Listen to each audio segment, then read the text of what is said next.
So this is just a reaction video. So previously, I think about a month ago, our beloved guy, President Donald Trump, he stated his interest to invade Nigeria to help save the Christian population that were being massacred. Yes, massacre did occur, but use the word genocide. So genocide is a much more different word. And Nigeria wasn't even the first case where he used the word genocide for maybe cases of insecurity. He also used the same word for South Africa as well, claiming that there's a white genocide in South Africa.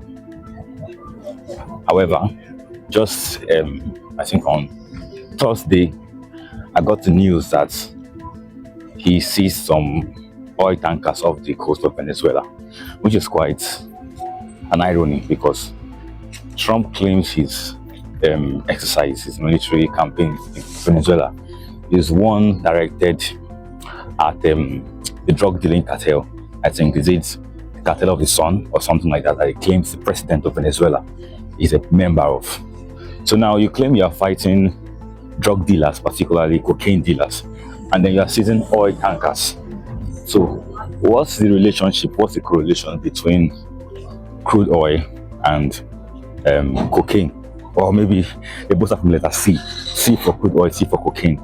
But on later analysis, I found out that Trump's plan is to weaken the government since Venezuela's major export is crude oil. So the rationale is that, okay, I would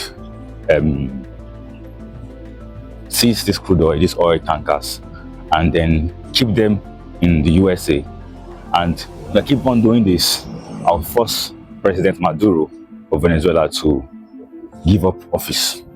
And even simultaneously, as the crude oil was seized, the opposition leader, I don't know her name, what's her name, she was given a Nobel Peace Prize in Norway. So it seems like it's a geopolitical ploy to put who they want in office. Simple. You know, this whole story make me wonder if they are truly what they claim they are. You know, fighting for democracy, fighting for freedom, and all that stuff. So let's just see how things go. Because they also use the same rationale. Let's say, for example, they invade Nigeria under this military assignment, whatever it's called. It's military intervention. And then they could begin to seize mineral resources. And then their excuse would be that they are trying to maybe force the regime to change. Because if you want to change the regime in Venezuela, there are many ways you can do that. So seizing the crude oil doesn't really make sense. It shows a different picture.